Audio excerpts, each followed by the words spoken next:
जय श्री राम साथियों, आशिता वाच प्रचारी वाल्मीकि रामायण के इस अंक में आपका स्वागत करती हूँ। पिछले अंक में मैंने आपको सुनाया कि किस तरीके से हनुमान जी अशोक वाटिका पहुँचे, माता सीता से उनका सामना हुआ। पहले तो माता सीता हनुमान जी को देखकर डर गई, लेकिन फिर हनुमान जी ने श्री राम और लक्ष्मण जी के बारे में माता सीता को कई सारी बातें बताई, जिसके बाद माता सीता का विश्वास जाग गया कि हो ना हो ये श्री राम का ही सेवक है और मेरी सुधि लेने के लिए आया है। इसके बाद हनुमान जी ने माता सीता को एक प्रस्ताव दिया और इस प्रस्ताव को सुनकर माता सीता ने दी एक प्रतिक्रिया। आइए जानते हैं कि क्या हुआ इस घटनाक्रम में। श्री रामदूतम शरणम प्रपद्ये। हनुमान जी महाराज ने जब देखा कि माता सीता बहुत ज़्यादा दुखी हैं, तो उनके मन में एक विचार आया और उन्होंने माता सीता को कहा कि हे जगत माता, आप मेरी पीठ पर बैठ जाइए, मैं अभी उड़ते हुए आपको इस लंकापुरी से बाहर ले चलता हूँ। मुझ में बहुत सामर्थ्य है और कोई भी राक्षस मुझे रोकने का साहस नहीं रखता है। जब माता सीता ने सुना तो उन्होंने हंसते हुए कहा कि हनुमान, सबसे पहले तो तुम्हारा शरीर बिल्ली जितना छोटा है। जब हनुमान जी ने माता सीता को इस तरीके से हंसते हुए देखा तो हनुमान जी ने तत्काल ही अपने शरीर का विस्तार किया। उनका शरीर सुमेरु पर्वत जितना विशाल हो गया, उनकी भुजाएं बहुत बड़ी बड़ी हो गई और तब माता सीता को पता चला कि राम जी का ये दूत एक छोटा सा वानर नहीं बल्कि बहुत ज़्यादा शक्तिशाली है। हनुमान जी के उस स्वरूप को देखकर माता सीता को विश्वास भी हो गया कि वानर चाहे तो अकेला पूरी लंका का नाश करके मुझे सकुशल श्री राम जी से मिला सकता है। लेकिन फिर माता सीता ने हनुमान जी को कहा कि हनुमान, मैं तुम्हारे साथ नहीं जा सकती और तुम्हारे साथ ना जाने की मेरे पास 4 वजहें हैं। सबसे पहली बात तो ये कि अगर मैं तुम्हारी पीठ पर बैठकर जाऊंगी तो हो सकता है कि राक्षस तुम्हारा पीछा करें, तुम्हें रोकें और उस दौरान कोई युद्ध हो। युद्ध के दौरान मैं तुम्हारी पीठ से गिर सकती हूँ, समुद्र में गिर सकती हूँ, समुद्र में रहने वाले जीव जंतु मुझे खा सकते हैं। दूसरी बात कि अगर तुम उस युद्ध में पकड़ा गए तो राक्षस मुझे किसी अज्ञात स्थान पर छुपा देंगे और फिर से मेरे प्रभु श्री राम को मेरा रास्ता खोजने के लिए बहुत परेशान होना होगा। तीसरी बात कि अगर मुझे कुछ हो गया इस दौरान तो तुम्हें दुख होगा, सुग्रीव की पूरी सेना को दुख होगा, रघुनंदन को दुख होगा और शायद आप सभी लोग सामूहिक रूप से आत्महत्या कर लेंगे। अगली बात ये कि मैं एक पतिव्रता स्त्री हूँ। रावण ने मुझे ज़बरदस्ती छुआ है, लेकिन अपनी इच्छा से मैं किसी पुरुष को नहीं छूँगी, इसलिए मैं तुम्हें भी नहीं छू सकती हूँ। और फिर अब मैं पतिव्रता हूँ, अगर तुम मुझे ले गए तो ये जगत उपहास करेगा कि मेरे रघुनंदन मुझे बचाने नहीं आ पाए, इसलिए मैं उनकी प्रतीक्षा करूँगी और मुझे विश्वास है कि मेरे रघुनंदन ज़रूर मुझे लेने आएंगे।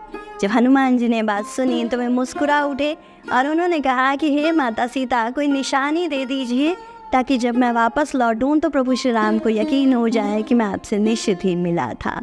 माता सीता ने तब कहा कि हे हनुमान, मेरे रघुनंदन को याद दिलाना कि इंद्र का बेटा जयंत एक बार कौवा बनकर आया था और उसने मेरी छाती पर चोंच मार दी थी। तब उस दुष्ट को दंड देने के लिए मेरे रघुनाथ ने एक तिनका उठाकर उस पर ब्रह्मास्त्र साध दिया था और उस ब्रह्मास्त्र ने जयंत का सभी 14 लोकों में पीछा किया था। जयंत ने जब मुझसे क्षमा मांगी थी तब रघुनाथ जी ने बस उसकी एक आंख फोड़कर उसे दंड दे दिया था। जब एक साधारण कौवे को तक नहीं माफ़ कर पाए तब इस दुष्ट राक्षस को वे क्यों माफ़ कर रहे हैं, वे क्यों मुझे जल्दी से लेने नहीं आते हैं। हनुमान जी ये सुनकर गदगद हो गए और तब माता सीता ने खोली अपनी छोटी सी पोटली और उस पोटली से उन्होंने निकाला अपना चूड़ामणि, हनुमान जी के हाथ पर रखा और कहा कि ये उन्हें दे देना, रघुनंदन इसे पहचान जाएंगे। हनुमान जी ने उस चूड़ामणि को अपनी उंगली में पहन लिया, माता सीता से विदा ली, कहा कि माता धैर्य रखना, हम बहुत जल्दी लौटेंगे। और हनुमान जी वायु के वेग से वहाँ से उड़ चले। लेकिन फिर उड़कर जैसे ही वो आसमान में स्थिर हुए तो उनके दिमाग में एक विचार आया। हनुमान लला ने सोचा कि क्यों ना शत्रु की बुद्धि और शक्ति की थाह ली जाए, आखिर मैं ऐसा करूँगा तो सुग्रीव और श्री रामचंद्र जी बहुत खुश होंगे। इसके अलावा अगर मैं यहाँ रौद्र रूप धारण करके संहार करूँगा, रावण के कुछ बड़े राक्षस मर जाएंगे तो हो सकता है कि रावण डर जाए और खुद ही माता सीता को लौटाने के लिए तैयार हो जाए। और ये सोचकर हनुमान जी वापस उतरे उसी प्रमदावन यानी कि अशोक वाटिका में, और उन्होंने पहले तो उसे चारों ओर देखा और फिर उजाड़ना चालू कर दिया। उन्होंने बड़े बड़े पेड़ उखाड़ दिए, उन्होंने एक एक करके वहाँ मौजूद महलों को, मंदिरों को तोड़ना चालू कर दिया। रावण के कुल देवता के उस मंदिर को टूटते देखकर राक्षसियाँ जो कि प्रमदावन में मौजूद थी, माता सीता के आसपास मौजूद थी, वे सभी विचलित हो गई। उन्होंने माता सीता से जाकर पूछा कि वानर कौन है? हमने तुम्हें देखा था कि तुम इस वानर से बात कर रही हो। तब माता सीता ने कहा कि मैं क्या जानूं इन इच्छाधारी रूप बदलने वालों को, ये तो तुम राक्षसों की माया है, तुम में से ही कोई एक होगा। जब माता सीता राक्षसों के साथ वार्तालाप कर रही थी, उसी दौरान हनुमान जी महाराज ने उस प्रमदावन के सरोवरों को रौंद दिया, वहाँ मौजूद पर्वतों को उखाड़ कर तोड़ फोड़ कर रख दिया।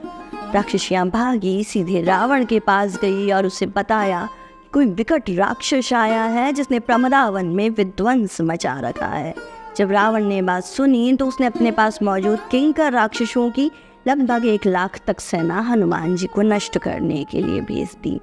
हनुमान जी ने भी अपने विकट रूप में इन राक्षसों का नाश कर दिया और एक ही बार में इन सभी राक्षसों पर टूट पड़े। इन राक्षसों का जैसे ही नाश हुआ और रावण तक ये खबर पहुंची तो रावण समझ गया कि कोई साधारण वानर नहीं है, ये इस पृथ्वी का नहीं है, बल्कि इंद्र आदि देवताओं ने रावण को परेशान करने के लिए किसी जीव की रचना की है और उस जीव को यहाँ पर भेजा है। रावण अपनी सभा में कहने लगा कि मैंने बाली, सुग्रीव, नील और द्विविद जैसे विशालकाय वानरों को देखा है, मैंने जामवंत जैसे वृक्ष को देखा है, लेकिन ये वानर उन सबसे बहुत ज़्यादा शक्तिशाली है। इसलिए जो भी हो, जो भी करना पड़े, इसे पकड़ कर लेकर आओ। इसके बाद रावण के कई सारे सेनापति, कई सारी तरह तरह की सेनाएं हनुमान जी को पकड़ने के लिए गई, लेकिन हनुमान जी ने एक एक करके उन सभी का नाश कर दिया। और जब अपनी सेना और सेनापतियों के नाश की खबर रावण तक पहुंची तो क्रोध से भर गया और अपने पुत्र अक्षय कुमार को उसने कहा कि अक्षय कुमार तुम वाटिका जाओ, उस वानर को पकड़ कर लेकर आओ। अक्षय कुमार ने अपनी तप शक्ति से जो रथ आदि, अस्त्र आदि अर्जित किए थे, उन सभी को इकट्ठा करके वो हनुमान जी का सामना करने जब पहुंचा तो उसने पाया कि उस वाटिका के बीचों बीच एक विशालकाय वानर खड़ा हुआ है। अक्षय कुमार ने उन्हें युद्ध के लिए ललकारा और दोनों के बीच ऐसा युद्ध हुआ कि वाल्मीकि रामायण के अनुसार देवता और असुर भी इस युद्ध को देखकर घबरा गए।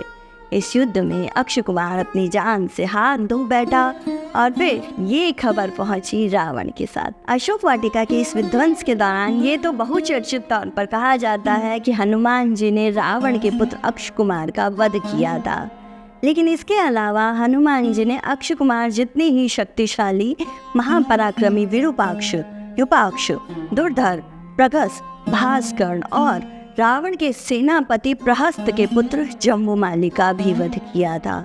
अपने इन सभी वीर सेनापतियों को खोकर रावण बहुत दुखी था और अब उसकी योजना कुछ महाभयानक, महाविनाशक करने की थी। रावण क्या करने वाला था ये हम जानेंगे आशिता उवाच अवर हिस्ट्री नॉट माइथोलॉजी पर जारी वाल्मीकि रामायण के अगले अंक में। साथ ही साथ यहाँ आपको बता दूं उस सुंदर पाठ भेद के बारे में जो रामचरितमानस और वाल्मीकि रामायण में है। तुलसी बाबा की रामचरितमानस में जहाँ हनुमान जी महाराज माता सीता की आज्ञा लेकर फल खाने का बहाना बनाते हैं और उस बहाने से अशोक वाटिका का विध्वंस करते हैं, वहीं वाल्मीकि रामायण में हनुमान जी माता सीता से विदा ले चुके हैं, वे कुछ आगे बढ़ चुके हैं और फिर वापस लौटकर वे अपने आप ही अशोक वाटिका का सीधे सीधे विध्वंस करना शुरू कर देते हैं। तो ऐसे ही कुछ सुंदर पाठ भेद हैं, कुछ अनोखे रहस्य हैं जो वाल्मीकि रामायण अपने आप में समेटे हुए हैं, और इन सभी रहस्यों को जानने के लिए आपको वाल्मीकि रामायण का अगला अंक भी देखना होगा। तो इसके लिए आपको आशिता उवाच से जुड़े रहना होगा। जुड़े रहने के लिए इस वीडियो को लाइक करें, ज़्यादा से ज़्यादा शेयर करें, चैनल को सब्सक्राइब कर लें और बेल आइकन दबा लें ताकि किसी नए वीडियो की अपडेट आपसे मिस ना हो जाए। मैं जल्दी लौटती हूँ अगले अंक में कथा का अगला भाग लेकर। तब तक के लिए नमस्कार, जय श्री राम।